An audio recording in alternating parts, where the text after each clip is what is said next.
انه اول مره حسيت بشيء وكتبته كان اسمه عمر. دفنته بايديك. ايه.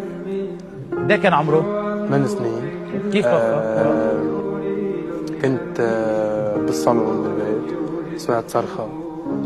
اختي شافته من شباك البيت، ضربته السيارة. رمته شيء 13 متر يعني.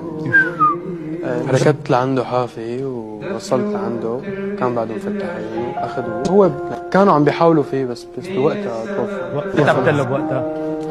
الموت اخذ كبدي وحطه بضريح. ما عم بقدر اتقبل لكن صريح، ما عم بقدر اشفى بموتك، انا جريح. فيك تغني لنا اياه شوي؟ معني بلا موسيقى. والله ما تقتلني.